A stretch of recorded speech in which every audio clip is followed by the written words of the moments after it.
тұр. Ура, кірдіңіздер дейді. Барлықтарыңызға сәлем, қыздар, қалдарыңыз қалай? Қазір кішкене 1-2 минут жиналсын, қыздар. Содан кейін бастаймыз. Сәлем, Қамаржай, сәлем, сәлематсыз ба? Менің марафоншы қыздарым кіріп жатыр ғой баяғы. Аттарыңыздан танып жатыр. Если что, қазір уақыт қалып жатса, марафоншы қыздарды шақырамыз. Если что, мен кірейінші деп жазсаңыздар болады. Қарсылығым жоқ. Так, марафон ше. Біз қазір сол марафон емес, қазір енді. Бізде марафон үлкен курс болып жатыр. Форматы да, ішіндегі барлық мазмұны да барлығы өзгеріп жатыр. Соны қазір толыққанды түсіндіру үшін мен эфир жасап жатырмын. Сондықтан да қыздар, осы эфирдің соңына дейін қарап отырыңыздар. Және де бұл эфирдің дәл осы эфирге қатысқан қыздарға менің көмекшілерім арнайы жеңілдік қарастырып қойған.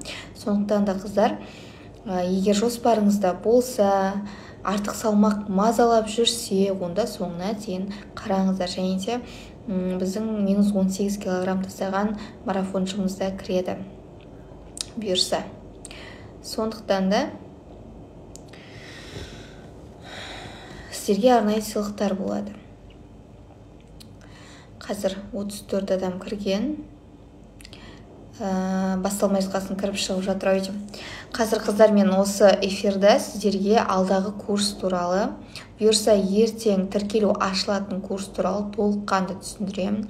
Және де ол курстың сізге құндылығы, беретін пайдасы, қандай ішінде тақырыптар бар, сізге керек қандай сіз инсайт аласыз, соның барлығын мен сіздерге толыққанды түсіндіретін боламын.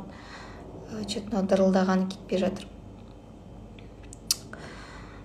Так, енді қыздар, бізде бұлай, мына жерде комментарий жазып жатқандар, если что, қазір барлық курс түсіндіріп болғаннан кейін сіздерге, содан кейін жазсаңыздар болады, то есть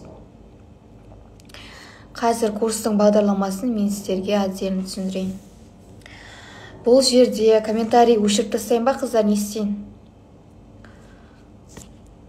Или тұра берсін ба? Давайте мен түсіндіріп болайын, содан кейін сіздер сұрақ қойыңыздар. Нақты сұрақтарыңызды қойыңыздар. Енді қыздар, біздің алдағы ең бірінші сұрақ, көбі былай айтады да, енді марафон болмай ма деген сияқты. Бұрын бізде арықтау марафоны болып жүрді. Арзан бағада. Бірақ осы марафон, содан кейін бір сұрақ бар, сертификат беріле ме деген да. Қыздар, бұл жерде сертификат берілетіндей нутрициология сізге оқытылайын деп жатқан жоқ. Бірақ соның бір бөлігі деп айтуға болады, сол сіздерге одан кем емес ау қыздар. Өйткені нутрициология курсының өзінде қарапайым заттарды сіздерге үйрете бермейді.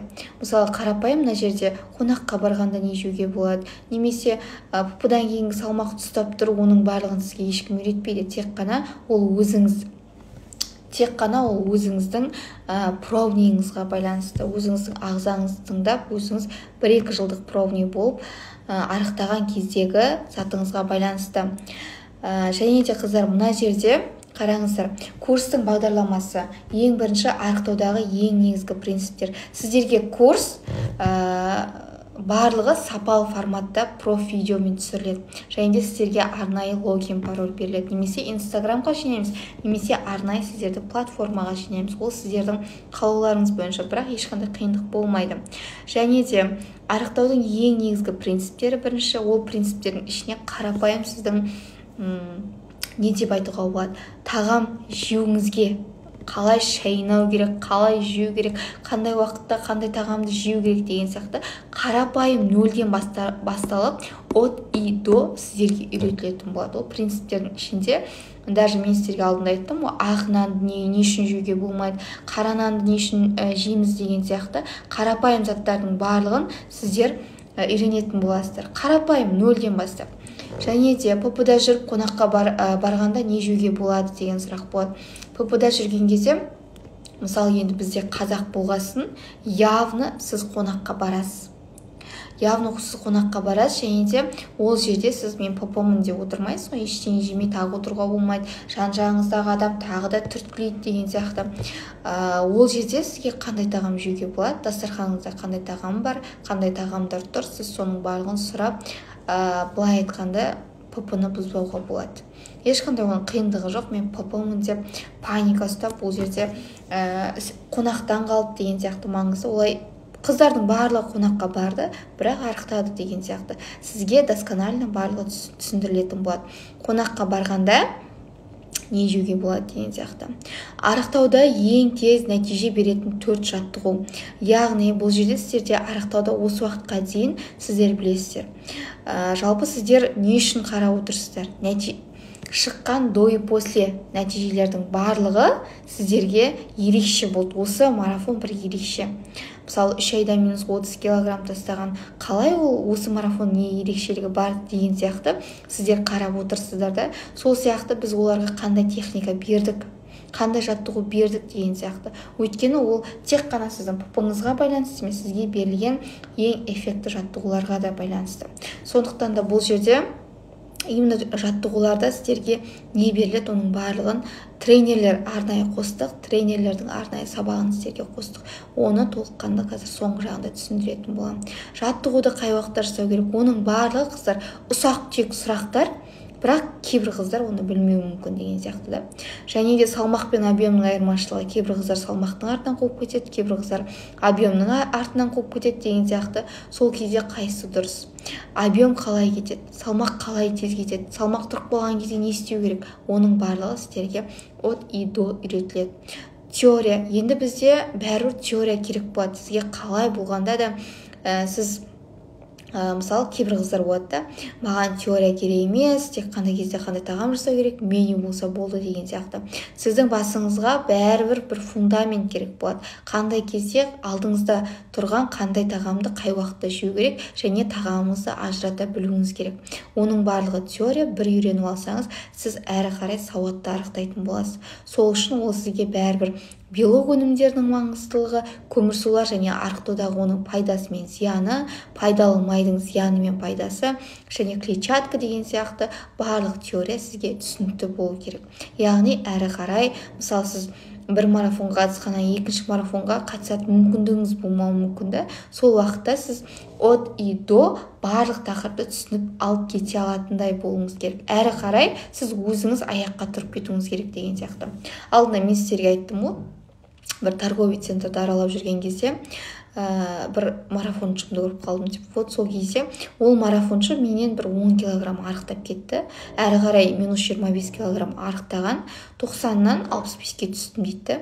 Вот ол әрі қарай ол өзінің сауатымен марафонда алған, былай айтқанда фундамент қалап алған, ол әрі қарай өзі арықтаған. Көрдіңіздер ғой, калория санап үйренді, өзі қандай кезде қандай тағам жеу керек, және де қандай жаттығу жасау керек, ол оның барлығын үйреніп алды. Әрі қарай ол өзі істеген. Ол менің білуімше, ол әрі қарай қатысқан жоқ минус 10 килограммны. Вот бұл теория сізге не үшін керек? Сол үшін керек. Әрі қарай сіз сауатты арықтай алуыңыз үшін, және де өзіңіз ешкімге жалынып, әр жақтан, мына жақтан сұрамас үшін деп айтуға болады.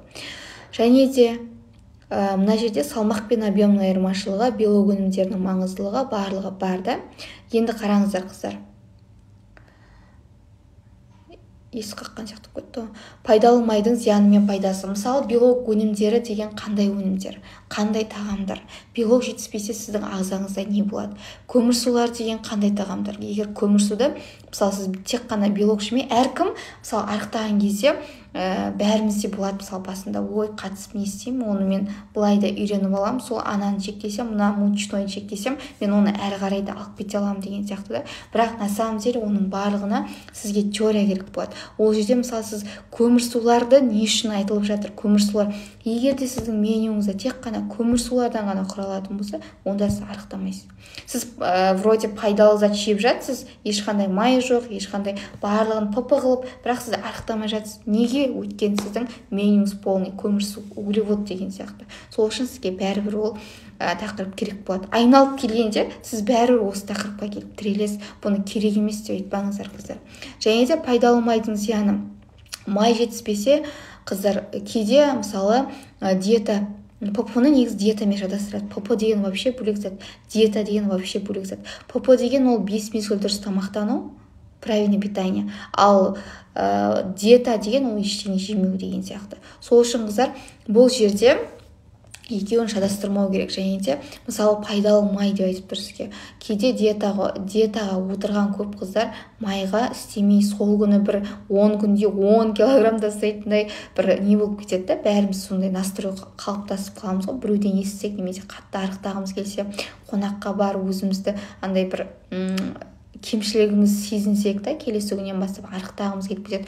Бірақ на самом деле сол майдан бас тартқаныңыз үшін де сіздің денсаулығыңызда неше түрлі ауру пайда болуы мүмкін, кінәрат шығуы мүмкін деген сияқты. Сіз әрі қарай май жетіспегесін ол бәрібір сізден сұрала береді да.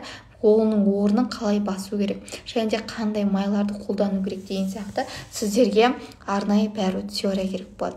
Және де енді екіншісі, мен сіздердің көп бастарыңызды қатырмай қояйын, тез айтып кетейін да.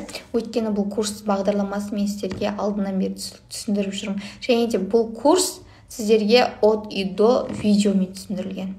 Баяғыдай аудиозапис деген болмайды, арнайы сіздерге түсіндірілді. Монодиета 9-шы, разгрузканың арықтаудағы пайдасы. Разгрузканы көп қыздар біледі. Және де монодиетаның, яғни монодиета деген бір түрлі тағаммен ғана разгрузка ұстау деген сияқты. Ол разгрузканы именно қандай тағаммен ұстайсыз деген ол жерде болуы мүмкін. Разгрузканы біз аптасына бір рет ұстаймыз, және нәтижесі өте жақсы. Сондықтан да дәл сондай сізге программа беріледі ішінде. Және де буч диетасы. Буч диетасын оны көп ешкім біле бермейді. Бұл буч диетасы деген бізде как буч диетасын жалпы мен өзім студент кезімде арықтаған кезде ұстаған болатынмын. Және де мен студент кезімде мен ұстамаған затым жоқ. Мен ПП-да 52-ге дейін арықтаған кезде мен буч керек па, дюкан ба қызығып мен ұстай бергенмін ғой, салмақ түссін, объем түссін деп.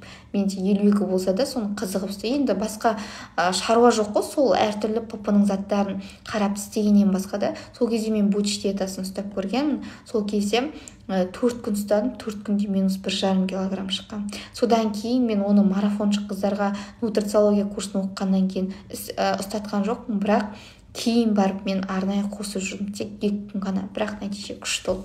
Оны 2-3 күн ұстауға болады, бірақ бір ай емес. Сол сізге мен оны арнайы менюін құрап қойдым. Буч диетасы деген ол орыстарда өте көп. Сол не арқылы марафоншы қыздар соңғы жағында ұстаған кезде өте тамаша результаттар көрсетіп жүрді. Соңғы жағында да -7, -8 кәдімгі күшті шықты. Бұл сізге соңғы жағында беріледі. Және де ол бір ай бойы ұсталатын диета емес, ол сізге тек 2 күнге ғана беріледі. Бірақ нәтиже өте жақсы шығады. Мен бұрын ұстап көргесін қыздарыма беріп жүрдім. Және де өзімнің ұстаздарымнан сұраған кезде ештеңе етпейді. Яғни бір ай ұстамаса болды, бірақ айына 1-2 күн ұстаса болды деген жауапты алғаннан кейін мен өзімнің марафоншыларыма ол диетаны қосқан болатынмын. Бірақ өте жақсы нәтижелер шықты. Яғни 4 күнде -2 килограмм дейді. Калория есептеу меню құрау. Көп қыздар негізі калория дегенне, немесе кейбір қыздар біліп отыр. Калория дегенне салмаққа қарай ертең меню калория бойынша беріле ма деген сияқты. Оның барлығы есептеледі. Калория есептеу меню құра сіздерге толыққанды үйретіледі, және сабағы сіздерге дайын тұр. Калория есептеп үйренсеңіз, сіз әрі қарай өзіңізге меню құрап, және де кез келген тағамның калориясын анықтап, кез келген тамақты қай уақытта қалай есептеп жеуге болады, өзіңізге дәмді тағамдардан да меню құрап жеуге, арықтауға сізге көмектеседі. Бұл 11-шісі да. Бірақ калория есептеу, меню құрау ол сіздерге VIP пакетке кіреді. Өйткені калория есептеу деген, оны кез келген қыз есептей бермейді. Тек қана мысалы ПП-ға кіріп кеткен қыздар болады ғой, дұрыс тамақтан арықтап кеткен, мына кез келген тамақтың калориясын қарап жүрген қыздар, оларға қызық болады. Сондықтан да біз оны кәдімгі жақсы темаға кіріп кеткен қыздарға осы калория есептеуді арнайы VIP пакетке қостық. Және де калория есептеп білсеңіздер далада қалмайсыздар қыздар, естеріңізде болсын. Және де ПП-дан кейінгі салмақты бір қалыпты ұстау. Кез келген адамда ПП-дан кейін болады. Мысалы мен ПП ұстадым, әрі қарай маған мен минус 10 килограмм салмақ тастадым, 2 ай ұстадым. Оны мен кәдімгі питаниеге өткен кезде менің салмағым қайтадан қосылмайды ма деген сияқты, мен қайтадан баяғы 10 килограммды қосып алмаймын ба деген сияқты бір қорқыныш болады. Ешкім қайтарғысы келмейді, дұрыс қой. Ал осы менде мысалы менің арықтағаныма 3 жыл болды. 3 жыл болды. Мен 3 жылда 52-де 7 килограмм болып бітірдім. Бірақ осы қазір менде 53-54 килограмм. Менде тек қосылды осы ПП-ны бітіргеннен кейін 1,5-2 килограммда 55-ке дейін барған шығарым максимум. Бірақ маған бір баяғы 70 килограмм қайтып келген жоқ. На самом деле мен қазір ПП ұстамаймын.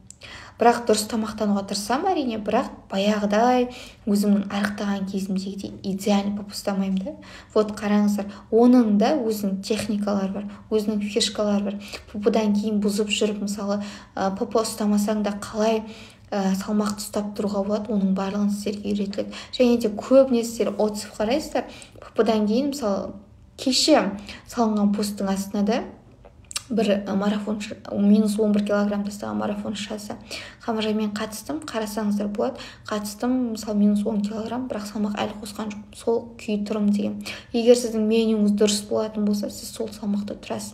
Ал егер қатаң диетамен анықтайтын болсаңыз, сіз бәрі ол салмақта тұрмайсыз, есіңізде болсын.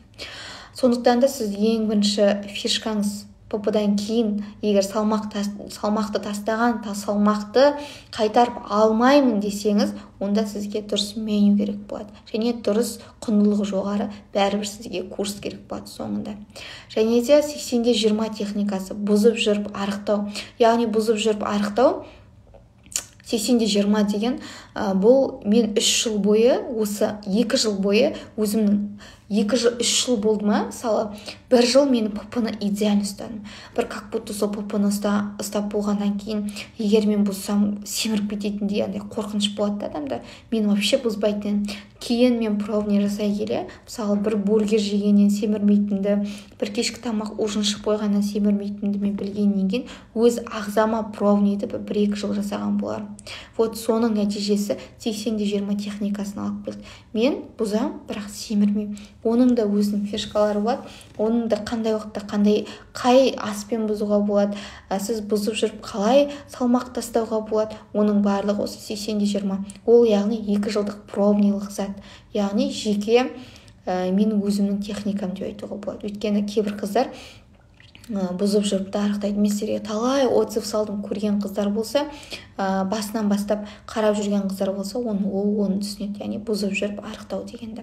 80-20 техникасы ол, содан калория есептеу және 80-20 техникасы ол VIP пакетте болады. Өйткені бұл өте құнды ақпараттар, сондықтан да ол тек қана VIP пакетте болады. Және де мына жерде біз қорытынды жасаймыз, және де бұл жерде сіздерге айттым, тренерлермен, арнайы мамандармен сіздерге сабақ түсірілді депті. Ол қарайған, былай айтқанда, ақшаға сатып алынды. Мамандар, мысалы, маған сен Қамажай ПП екенсің деп маған бесплатно бермейді. Мен олардан арнайы келіссөз жүргізіп, олардың жақсылап про форматта видеоларын түсіріп, олардың келісімімен өзімнің сабағыма қостым. Яғни бұл жерде мысалы вакуум деген кез келген ютубта, кез келген жерде бар. Бірақ от и до сіздерге орыстар болсын, басқа болсын, ешкім түсіндірмейді. Түсіндіргеннің өзінде тегін затты сіздер дұрыстап қарамайсыздар. Қарағанның өзінде оны егерде, мысалы қарапайым вакуум жаттығу, ол әсіресе егер деміңізді дұрыс алмасаңыз, техникасы дұрыс болмаса, қарапайым жаттығудың өзі сізге бәрі минусына келеді, әсіресе қыз балаларға. Кезінде мен өзім бөлек курс вакуумды оқып, бөлек курс оқыдым, бір орыстың несіне қатысып, сол кезде мен үйрендім. Ол от и до үйретіп береді, қалай техника жасау керек. Сол кезде менде ПП-дан кетпеген іш, мен ПП ұстаймын, ана ішім кетсін деп та, ПП салмақ қуып жүрмін, бірақ ішім кетпейді. И вот сол кезде мен вакуум жасадым. Сол кезде как раз мен жұмыс жасап жүрген кезім ғой. Таңертең барып всегда вакуум жасаймын, үйреніп кеткен ғой. 5 минут, на самом деле 5 минуттық жаттығу, бірақ менің ішімді бір аптада жинап берді сол. ПП-дан 1 жылда жинақталмаған жаттығу, ол кезде мен фитнеске де барам. Ойлап қараңыз сонда. Фитнеске барғанда всегда ана не нәрсе приседание керек па, басқа зат керек па, сол ішімді кетіру үшін енді ол уақытта сондай затпен айналысасың, қолың бос, бірақ менде іш кеткен жоқ. Сөйтіп жүрген кезде мен вакуумда арнайы оқып осыны істейінші деп вакуумды істеген кезде менде бір аптада кетті. Солай бір ай істеген кезде кәдімгідей идеально талия шығады одан деген. Сондықтан да қыздар, мен арнайы бұл вакуумды түсірдім. Негізінде просто мысалы мен түсірейін десе, мен үйретейін десе, мен ол істің маманы емеспін. Мен ол істің маған сертификатын берген жоқ. Өйткені әр саланың өзінің мамандары болады. Сондықтан да мен сіздерге сол Бірғаным Бұрымтаева деген маманы бар. Сол маманның сабағы сіздерге вакуум кегель тренері. Және де кегельді де ол кісі өз жүргізеді. Кегель деген қандай жаттығу? Кегель деген көбіне тұрмысқа шыққан қыз-келіншектер бұны түсініп отыр деп ойлаймын. Өйткені кегель жаттығуы жүкті болғаннан кейін, бала босанғаннан кейін қынап кеңіп кеткен кезде соның барлығын тарылтып көмектеседі. Былай айтқанда кіші дәретті ұстай алмай жүрген бір проблема болады ғой, соның барлығын сіздерге бір-ақ минуттық жаттығумен қалай арылуға болады, қалай тарылтуға болады, соның барлығын сіздерге үйретеді. Мен кеше курстарын арнайы от и до қарап алдым. Өте түсінікті, қарапайым, жағымды, жақсы түсірген кегель жаттығу. Және де оның ішінде сіздерге плюс бонус сабақ бар.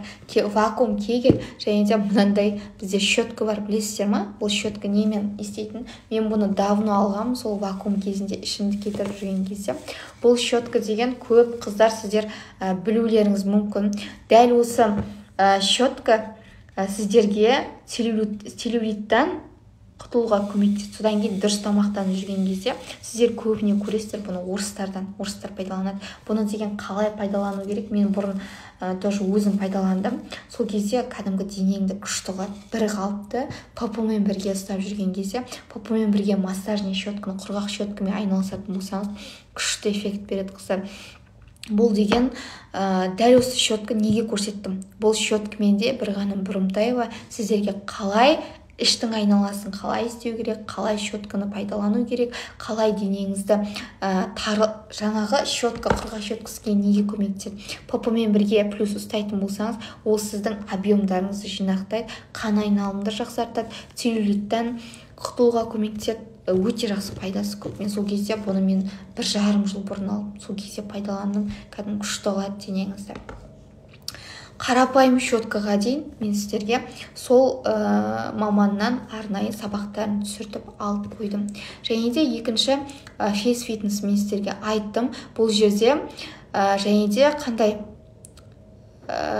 фейс фитнес айтқан жоқпын ғой. Фейс фитнес деген сіздерде мысалы бет жаттығу, кез келген арықтаған кезде ол жоғары салмақ болсын, орта салмақ болсын, сіздің беттеріңіз салбырап кетуі мүмкін да.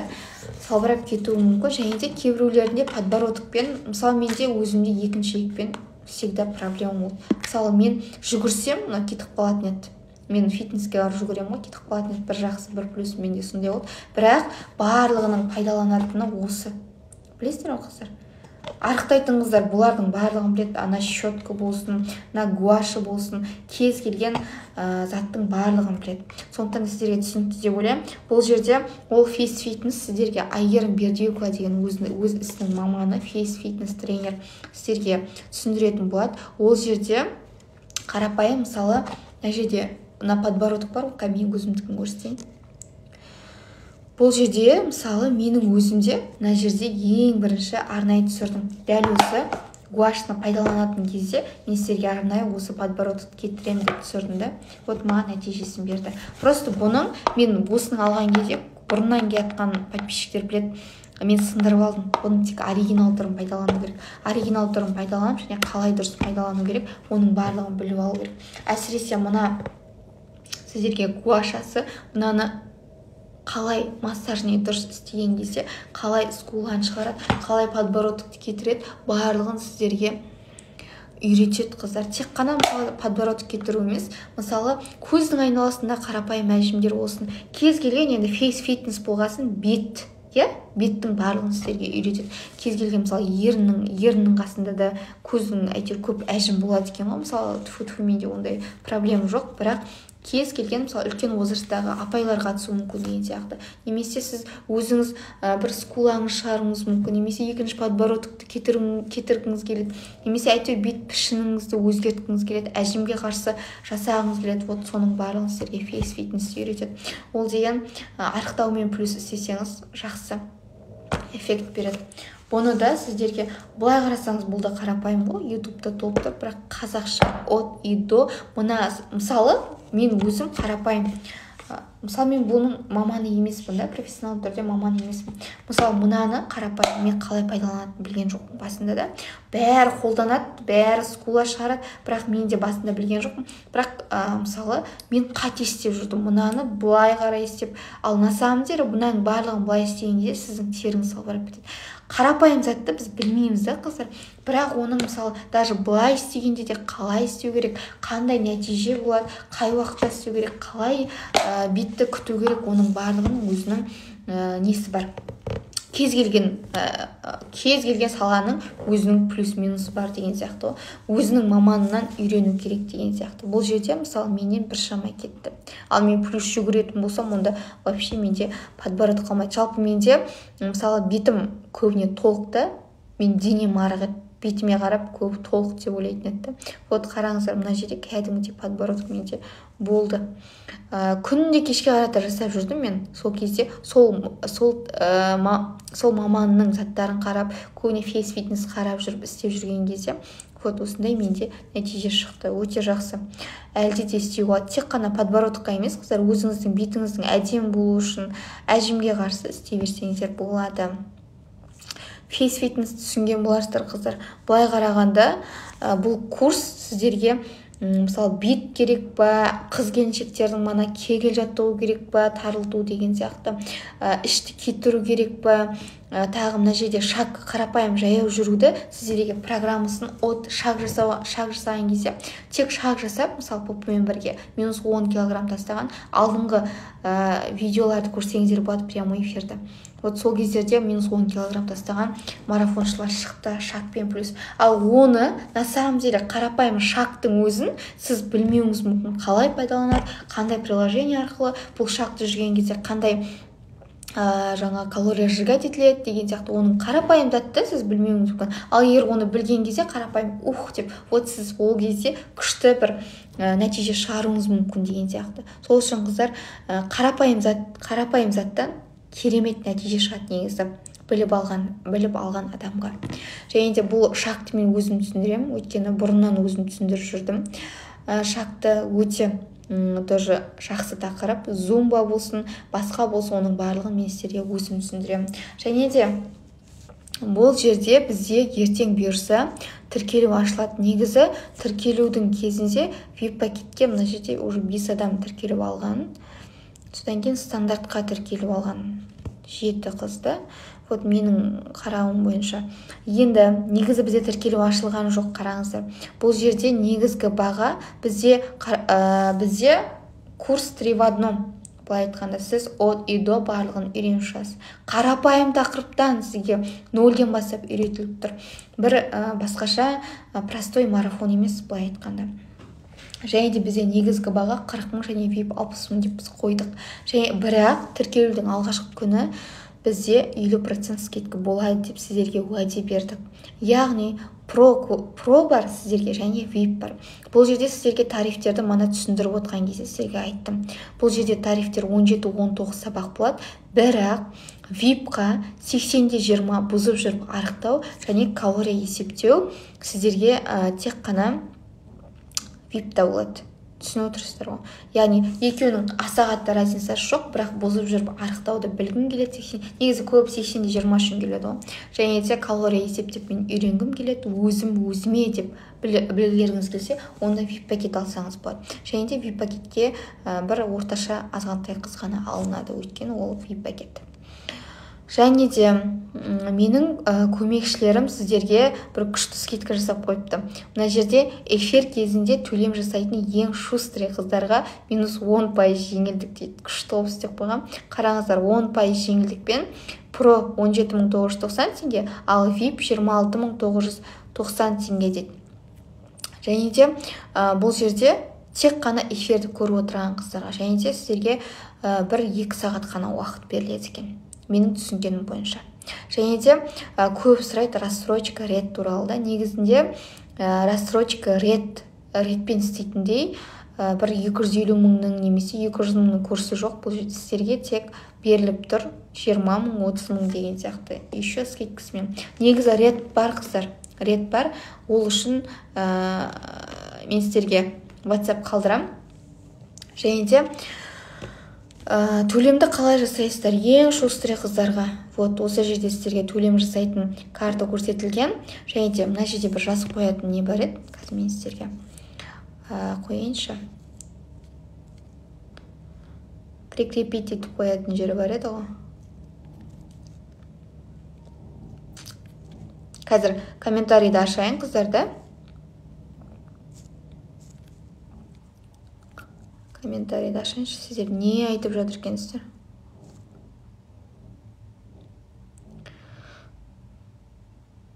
Так. Вот. Енді бұл сіздерге рассрочка алса бола ма? Рассрочка жоқ қыздар бізде. Так, курс туралы кері байланыс екеуінде де болады. Иә.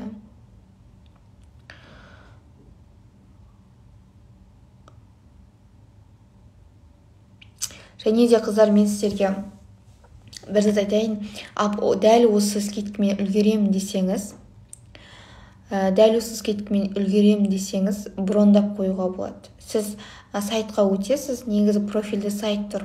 Сол сайтқа өткен кезде WhatsApp номер бар. Сол WhatsApp номерге мен эфирға қатыстым деп, осы процент скидканы қосып жазып жіберсеңіздер болады. Брондайсыз, бірақ сол марафон басылғанша сіз оплата төлеп болуыңыз керек деген сияқты. Өте көп қыздар кіріп жатыр екен. Ендірбай қызы дейді. Бұл менің марафоншы қыздарым. Так, тағы. Курс туралы толық өтім толған деп еді. Бір ай болды шай ішпеймін, тек су, нан жемеймін дейді. Өтім толған деген осы кезде қалай төлеймін дейді. Осы кезде дәл осы телефон номеріне төлейсіз, және де профильдегі сілтеме арқылы осы процент скидкамен төлеп үлгеріп қаласыз. Бұл тек 2 сағатқа ғана сақталады. Ал ертең мысалы мен шығарам ғой, тіркелу ашылды деп. Вот сол кезде сіздерге бұл басқаша бағамен, өзінің бағасымен шығатын болады. Лаш Симока дейді, қараңыздар қыздар. Қалайсыз қамажай дейді. Вот қараңыздар. Бұл жерде менің марафоншы қыздар -20, -10 тастағандар. Тағы редпен қалай төлейді дейді. Редпен қалай төлейді? Ол үшін осы мына жерде телефон тұр ғой, менің номерім. Вот соған жазасыз, счет на оплату аласыз, сол кезде сіз редпен.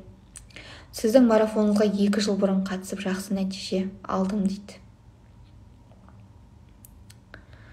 Объем кетеді, бірақ салмақ неге түспейді? Салмақ пен объемның айырмашылығы деген бізде бөлек тақырып бар. Сол жерде от и до сіздерге үйретілген. Және де қыздар, бір не айтайын сіздерге. Бұл жерде менің марафоншы қыздарым отыр екен да, бір марафоншы қызымызды шақырып жіберейік. Және де бұл жеңілдікке үлгерейім десеңіз, қазір жасай берсеңіз болады. Профильдегі сілтемеге сайтқа кіресіз да, сол жердегі WhatsAppқа жібере бересіздер. Қазір мен мына жерде көрсетенді. Так. Мына жерде жоқ қой.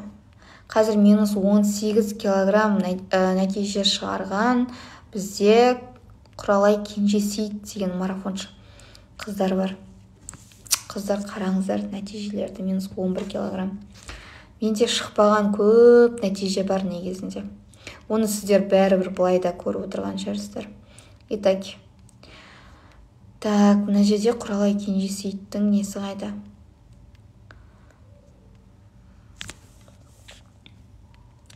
қазір мен шақыратын болам. Кішкене уақыт беріп жіберіңіздер маған. Осындай кезде табылмай қалады.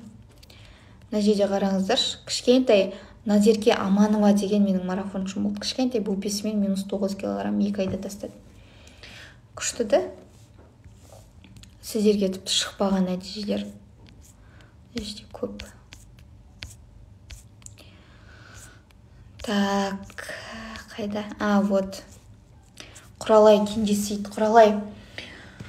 Құралай Кенжесейіт деген бізде -18 килограмм тастаған. Бір общак, баяғы мен өзіме ұқсатам. Бір бөлмелі общагіде бізде кухнясы болды кішкентай. Вот сол кезде, сол жерде мен жүріп, папа тамақтар жасап жүріп, студент кезімде менде де дәл солай бастаған. Және де бұл марафоншы да дәл солай. Бұл марафоншымды Оралда оқыған. Және де осы арасы тек қана 3 ай. Білесіздер ма? Тек қана 3 ай 54 размерден 46-48 размерге уже өзі білініп тұр ғой. Бұл жерде просто кішкене намаз оқитын болғандықтан жеңілдеу киім киген, бірақ на самом деле объемы өте күшті кеткен. Нәтиже болады, тек өздеріңіздер еңбек етсеңіздер дейді. Меню тек ба дейді қыздар. Тек меню бермейді, сізге барлығы айтылды ғой. Қазір мен Құралайды шақырып жіберейін. Құралай, сіз отырсаңыз, әрине, қабылдай қойыңыз мені. Сразу қабылдадыңыз ба? Саламатсыздар ма? Сәлеметсіз, Құралай, қалыңыз қалай? Жақсы, өздеріңіз қалайсыздар? Жақсы. Біз бір рет эфирға кірдіңіз да, бірақ сізде сет болған жоқ. Менің ойымша. Ауылда кірген. Ауылда сет болмайды. Қараңыздар. Сіз қазір общагідесіз.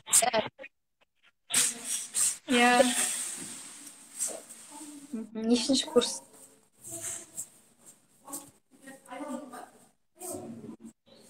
Нешінші курс қазір? Сіз қатып қалып жатсыз ғой? Мен қатып. Енді қалай?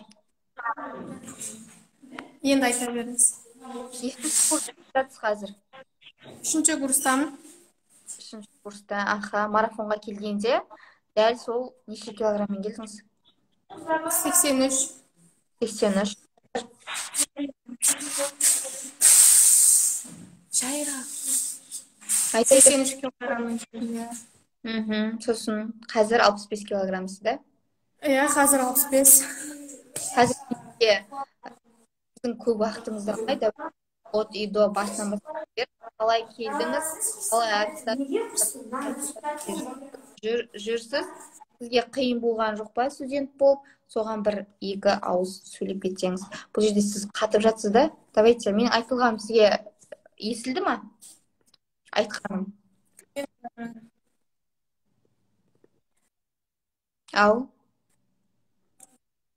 Біз бірінші курс оқып жүрдік. Бірінші курс оқып жүргеннен кейін бізде не басталды ғой? Карантин басталып кетті мартта. Содан кейін ауылға кетіп қалып, ауылда оқып, онлайн оқып жүрдік. Содан кейін карантиннен үйде боласың, ешқайда көп шақ жүрмейсің. Сол үшін үйде болып, бізде салмақ қосыла берді. Сонымен қалай қосылғанын білмей 83 килограммға бардым мен өзім. Содан кейін барып, өзіме келді сигнал, арықтау керек деген сияқты. Басқалар да айтты, топ кетсін деген сияқты. Мамам да өзі де айтты, арықтамайсың ба деген сияқты. Попо деп мені іздеп көрдім инстаграмнан. Бірнеше попоның нелері қыздар шықты. Содан кейін барлығына кіріп көрдім, шын ба екен, өтірік пе екен деп. Содан кейін сізге кірдім, басқаларына да кірдім. Результаттарды көрдім, попо тамақтарды көрдім.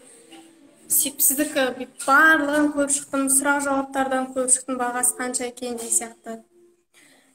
Кіріп, сіздікі ұнады маған. Результаттарды жақсы болып, бұрыннан келе жатқаннан кейін көп қыздар қатысады ғой, шын ғой деген сияқты ғой. Сонымен сізге қатысып бастадым 83 килограммда.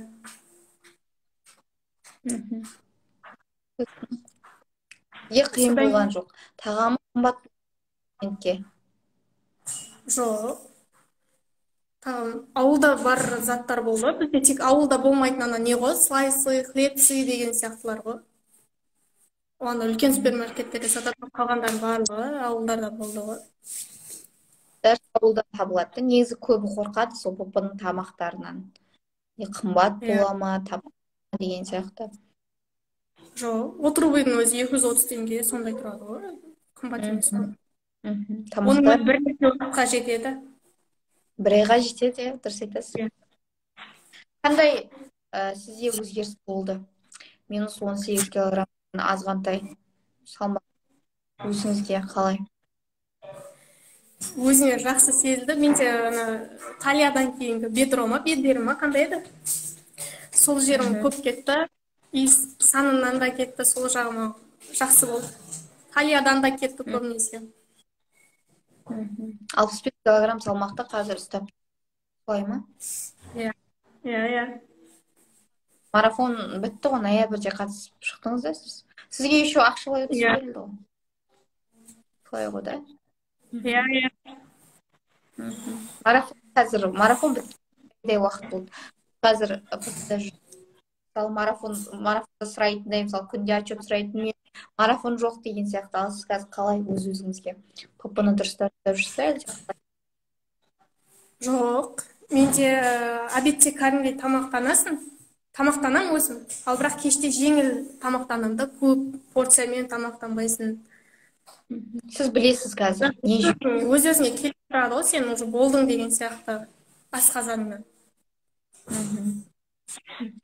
Сіз бұрыннан мысалы Уже барлығын үйреніп алып, 80 манада. мысалы сіз 80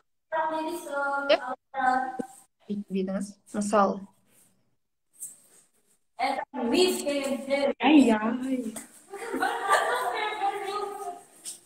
Не істеп жатыр ма? Қыздар, дауысыңыз естілмей жатыр ғой, қыздар. Так, сізге тағы не сұрақ қоямыз? Қазір 65 ұстап жүрсіз да? Дұрыс тамақтанасыз қазір, солай ғой да? Постоянно емес бірақ. Бірақ Обедтерде жеймін, бірақ кешке қарай уже жеңіл салат, кефир деген сияқты жеңіл тамақтанамын да. өз нормаңызды білесіз, техникасын білесіз, солай ғой. Иә. Ойда бар ма? Марафонға қатысу, ақтау деген. Или өзіңіз болды ма? Негізі 60 килограммға дейін жетем деп ойлаған, бірақ 65-те әлі тұрмын ғой. Бұйырса хаттап тағы да.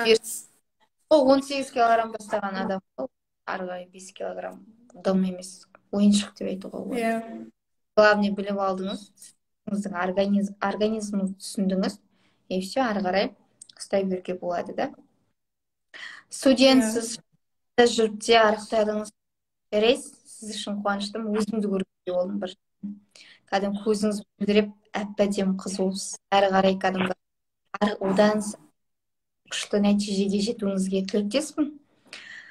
Эфирге келіп, сізге сағат бұрын жаздым. Деп, сіз қайда тренировкадемін деді, қайда боламын деді. Иә. Тренировкаға барып қазір. Солай ма? Даусыңыз естілмей. Қазір фитнеске барып жүрсіз бе? Тренировка ғой, сол мына жерде ғой. Вообще ішінде мына жерде қол. Өзіңіз жасап жүрсіз бе? Иә.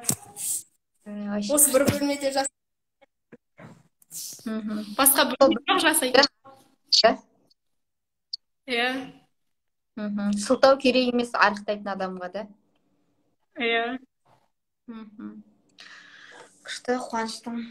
Жақсы, рахмет Құралай сізге. Көп рахмет. Бұйырса, марафонда кездесейік те айтпай қояйын.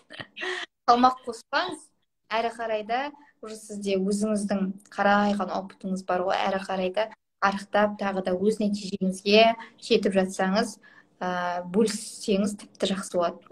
Қуаныштым. Осындай 60 килограмм болдым деп жазғаныңызды мен сізден күтемін.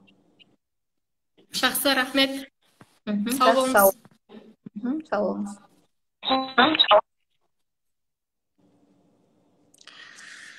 Так. Мен нені комментарийда айырып ғой. Құралайдың суретін көрсетіп жіберейінші сіздерге. Так, қайдасың? Бұл жерде бар ғой, қыздар. Мына видео.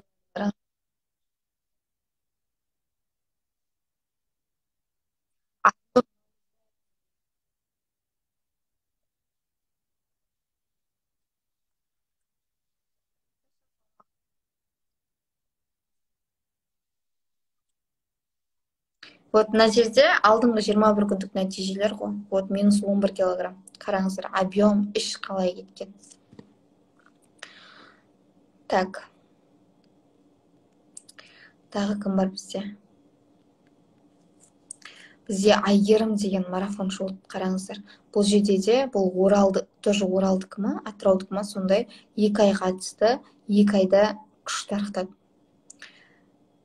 Қыздар неге қымбат болып кетті дегенде, курстың бағдарламасын мен сіздерге жаңа ИДО түсіндіріп шықтым. Сол жерден қарасаңыздар болады.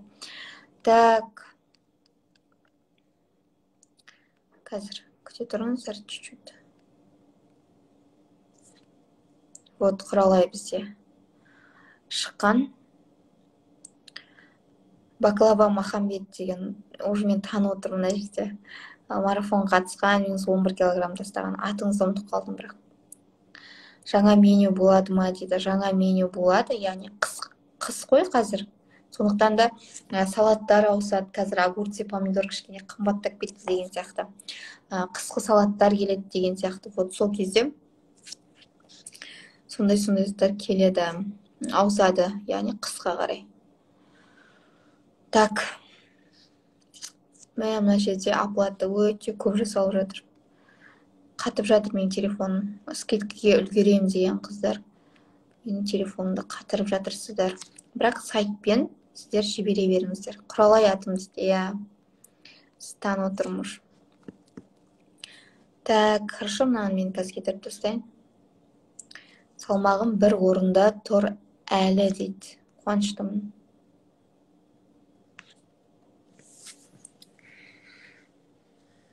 Так, курстың бағдарламасын мен сіздерге түсіндірдім да. Енді сұрақ жауапқа сіздерге мүмкіндік уақыт берейін. Қазір мен уже бір нешеде шығам. 5 минуттан уже эфирді бітірем.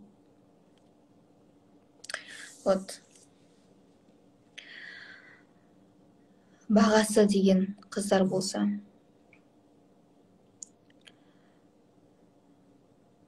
Бұрынғы формамен болмайды, қыздар. Мен бұл сәтті деп айтайын ба, қалай айтсам болады. Бұл уақытты мен көп күттім. Осындай форматқа өзгертуді, барлығын ИДО түсіндіруді, барлығын осы уақытқа дейін күттім. Зато сіздер проф түрде алатын боласыздар. Мен жалпы ондай сапасына жақсы көңіл бөлгенді ұнатам. Негізінде орыстарда көп қой, білесіздер ма? Логин, парольмен тек бір немен ғана кіресің. Зато от души түсініп шығасың. Қымбат сапалы курста бәрібір от души түсініп шығасың. Ол жерде мысалы, мына жерде қараңыздар, болады ғой. Мен өзімді айтайыншы, бір курс болды да бізде, бір курс болды, YouTube туралы курс болды, сол кезде YouTube туралы оқып жүрдім. Сол кезде бір блогердің курсы 60 мың теңге болды. Дәл сол YouTube курсты. Бірақ ол YouTube курста от и до үйретеді да, барлығын қалай не істеу керек, қалай істеу керек деген сияқты. И оның марафоншы қыздары да, басқа жаңағы қатысып жатқан қыздардың да барлығы нәтижесі күшті болды. Бірақ мен сол кезде ақшам қимадым ба, сол ютубты мен ойладым, оның үйрететін ютубын, оның үйрететін жаңағы барлық программасын мен одан да арзанға оқи аламын ғой деген сияқты қылып, мен басқа біреудің оқыдым бар. Сол іздеп оқыдым, бардым да 15 мың теңгеге ме оқыдым. Бірақ на самом деле бәрібір ана 15 мың теңге оқып алғаннан кейін бәрі ол кісінің курсына жеткен жоқ, потому что тек былай ауызбен түсіндіре салды да ол маған. Бірақ соңында бардым да, кеше алдында ма 2-3 ай бұрын қайтадан мен 60.000 теңге ол адамнан бәрі бар курсын сатып алдым. Өйткені ол адамның мысалы стористарын қарап отырған кезде оның өзінің мысалы инсайттарын мен ала алмадым да жаңа 15.000 теңге. Бәрібір арзанына жүгіргенмен мен бәрібір ана кісіден бәрібір сатып алдым. Өйткені ол қымбат курс болса да ол өзінің құндылығын көрсетіп тұр маған. Барып мен қызығып ішіндегі заттар от и до түсіндірілетін болғасын мен барып қатысып тұрмын. Көрдіңіздер ма? Менде 2 шығын болып тұр да. Мен оны ойланбай-ақ өзім үшін екенін біліп, мысалы сатып ала салуыма болады 60.000 теңгеге. Ал мен барып оны ойланып, ол арзанына қатысып, ол тағы да 5.000 теңгелік түріне де қатыстым, 15.000 түріне қатыстым. Енді соңында барып бәрі оның курсына барып қатысып тұрмын да. Мен 2 шығын болып бәрі ол курсқа барып тұрмын. Өйткені кез келген сапалы курс, кез келген құнды ақпарат бәрібір өз ісінің маманында болады. Бәрібір сіз бүйтіп қазір қарайсыз да сығалап кетеміз ғой біз. Сығалап қарап кетеміз да, вот мә нәтижесі күшті екен дейсің да, басқа затқа қатысасың, бірақ на самом деле ана барлық есілдердің бәрі сол жақта болады да, мә осыған қатысқанда осындай болады еді ғой деген сияқты. Сол үшін мен сіздерге айтатын едім, жалпы адам өзінен аяп керек емес екен. Бәрі соңында 2 есе шығын болады да. Ал ол жерде сіздерге мысалы курс бағдарламасында мынаны көріп алдыңыздар қыздар, тек қана эфирге жасаған қыздарға вот осы жерде төлем осылай. Бәрібір менің түсінгенім, мысалы сен бәрі өзіңнен аяған сайын бәрібір 2 есе шығын болады екен. Қазір мысалы не көп, марафон көп, 5.000 теңгенікі болсын, 2.000 теңгенікі болсын да, сіз ойлауыңыз мүмкін осы меню ғой деген сияқты. Бірақ сіз бәрібір оның нәтижесін қарайсыз, оның инстаграмын қарайсыз деген сияқты. Мен де ойланбай сіздікін сатып алдым кеше дейді. Қуаныштымын. Инстаграмын қарайсыз, сіз ол кісінің оқыған сертификаттарын қарайсыз, солай ғой. Қазір ешкім ақымақ емес, барлығы кәдімгі от-идо қарап отырады, стористарын қарап отырады, нәтижелерін салыстырады деген сияқты да. Бәрібір сіз ол адамнан қанша бәрібір арзан зат тапсаңыз да ол адамнан айналып шыға алмайсыз. Бәрібір соңында қатысқыңыз келіп, қарапайым заттарды, мысалы қарапайым қонаққа барғанда не жеуге болады дегенде, мысалы мен өзім арықтаған кезде маған үйреткен жоқ. Сол сияқты қарапайым заттың өзінде сіз бәрібір өте арзан марафонға қатысқан кезде оны сізге үйретпеуі мүмкін деген сияқты. Ал ол сізде курста, мысалы менің өзімнің де түпкі мақсатым сол болды. Қарапайым заттан ақ нанды не үшін жеуге болмайды, мысалы білесіздер ме қыздар? Сол сияқты қарапайым заттан нақты жалпақ тілмен түсіндіру менің бір нем болды, арманым деп айтпай қойын, сондай курс түсіру менің өзімде бұрыннан келе жатты. Және де осы уақытқа түскен екен, және де құндылығын көбейткеннен кейін, ол яғни профкамерамен, профзатпен болғасын, ол да өте арзан зат болған жоқ. Мысалы бізге әртүрлі тренерлерден сабақ алу да бізге өте арзан зат болған жоқ. Сондықтан да біз марафон курстың құндылығын маған керек деген адам үшін құндылығын көбейттік, және де курстың ақшасын да көбейттік. Өйткені ол сапалы дүние ешқашанда өте арзан бағада болмайды. Мысалы, бұл жерде мысалы кейбір қымбат деп айтатындар, даже 0-ден бастап болады курстар 200.000 теңгеге, 0-ден бастап миллионға шығарам деген сияқты. Бұл жерге ондай сізге андай халям-палям ол жерде курс емес. Сіздің өзіңіз үшін артық салмағыңыздан арылу үшін сізге бір жаңағы керек курс болады. Ол бәрібір сіздің өміріңіздің соңына дейін керек курс болады. Қазір артық салмағыңыз бар ма? Сіз бәрібір оны біліп алуыңыз керек. Өйткені соңына дейін сіз оны бәрібір өзіңіздің денсаулығыңыз үшін керек зат болады. Арықтау керек бәрібір сізге. Қанша құтылып қашқыңыз келсе де, ол бәрібір сізге керек зат болса, бәрібір оны қазірден бастағаны жақсы да, кейін сізге кеш болып кетеді. Өйткені мысалы сізде қазір 10 килограмм артық салмақ, сіз 10 килограмм артық салмақ бір жылдан кейін 20 килограмм болады. Қалай сіз өте көп салмақ қосқаныңызды білмей қаласыз. Вот сөйтіп жүрген кезде сіз өз-өзіңізден көңіліңіз қалады, әрі қарай барлығының проблемасы бірдей да, қыз-келіншектердің. Сол үшін дер кезінде құтылып тастау керек, және де сапалы, құнды ақпараттарды қағып алып тек қана қайталау керек. И все. Бізде уже қыздар бұл жерде сағат 11 болған, уже менің де бір шаруаларым бар.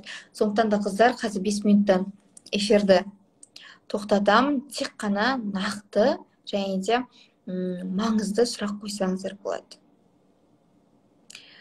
Әлі тіркеліп жатыр қыздар. Айгерім Ағаділқызы дейді мына жерде. Айгерім ханым ғой, мана мен -1 килограмм тастаған. Мен қыздарымды танимын негізі, логиннан танимын. Тек қана маңызды сұрақтар болса, 2-3 минут уақыт бар қазір эфирға. Қойып алыңыздар, кейін ертең бұйырса тіркелу ашылады. Соған, және де тіркелу ашылған кезде сіздерге тағы да сыйлықтар ойнатамын бұйырса. Папа сыйлықтар, оны да ұмытқан жоқпын. Ертең ойнатамын. Сол кезде тоже үлгеріп қалсаңыздар болады. Бірақ мынандай жаңағыдай 10% скидка сіздерге ол кезде болмайды. Кәдімгі обычный бағасымен шығатын болады.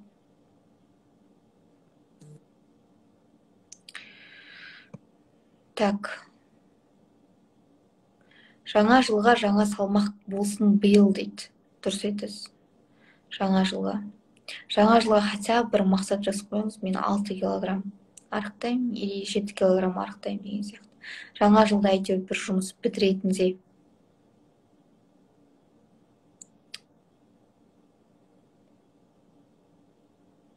Кешкі смузилар қосыңызшы дейді. Смузилар тек қана углеводтар болады. Естеріңізде болсын. Жауап бере салыңызшы. Ретпен төлем жасауға болады. Ретпен төлем жасау үшін мына жерде телефон деген тұр ғой, вот соған жазасыз. Ретпен алғым келеді деп. Вот сол кезде сізге счет на оплату жібереді. Вот сонымен сіздер төлем жасасаңыздар болады. Сақтап алыңыз да. Сіз кімсіз дейді. Ай қыздар. Жауап бергенде мен мана қойған сұрағы не? Курс қашан басталады деді ма, әйтеуір басқа. Оплата қанша? Қыздар, мына жерде мен көрсетіп жатырмын. Вот, біздерге тарифтерден бөлінген. Рассрочка жоқ бізде. Рассрочка болмайды.